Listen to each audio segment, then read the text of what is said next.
Salut tout le monde, c'est Rico pour Millenium. On est sur le stand Call of Duty et j'ai avec nous un ancien ranger de l'armée américaine qui est maintenant conseiller militaire pour Call of Duty sur leur jeu.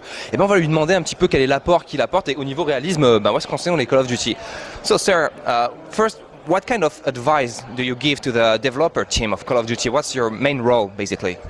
Yeah, my role is to take a look at the game during the various parts where they're developing it and ensure that they've got the little details right, that it's authentic in the way of dialogue is spoken on the radio. If they're going to call for artillery fires, that the call would sound like what it would sound like in real combat. That they would position a machine gun at the right place in the trench line if they're doing a trench line thing. Just that final look at it. I admire the developers. They work very hard to get things right. They're using their books, they're using movies, and I'm able to take personal on-the-ground experience of 24 years in the United States Army and talk about, no, this may be the way you see this actually done. Okay. Donc principalement il va les aider à appuyer sur des détails mais vraiment très spécifiques, le placement des machine guns sur les tranchées, le son tout simplement aussi qu'aura une arme par rapport au type de balle utilisée, etc. Donc vraiment ce qui donne la saveur au jeu.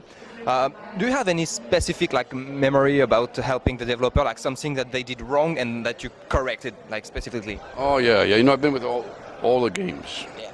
So World War II is the first experience. We were doing a lot of World War II games. I remember specifically looking at one game and having a tank going down the street and watching the infantry all run out in front of the tank like this, crisscrossing across the street. Not normally done. If you got a tank going down the street, you're going to hug the walls on either side or you're going to stand behind that big chunk of steel and protect yourself.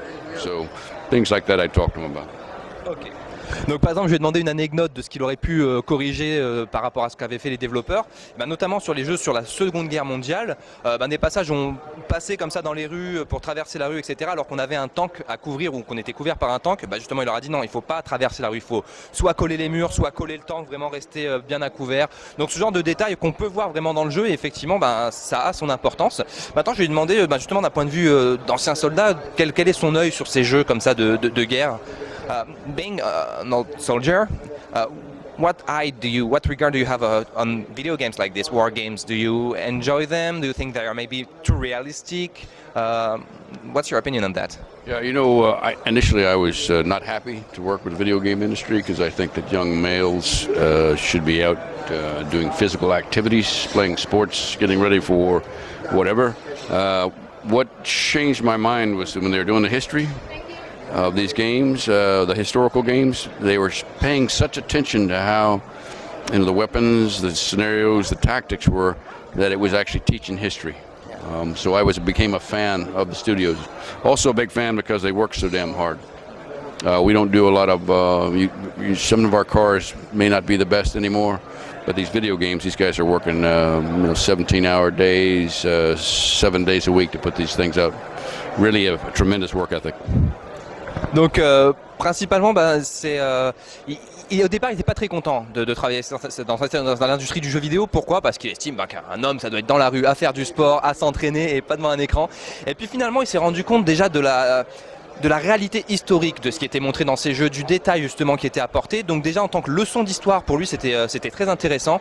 Et puis surtout le travail acharné des développeurs qui travaillent parfois plus de 17 heures par jour, ça a poussé son admiration sur cette industrie-là. Ça fait maintenant plusieurs années qu'il est là et on le remercie. Well, Thor, thank you for what you give to this video game industry, specifically to the war games. Thank you. And we hope you keep doing it a lot. Excellent. It's good talking to you. And his handshake is hard.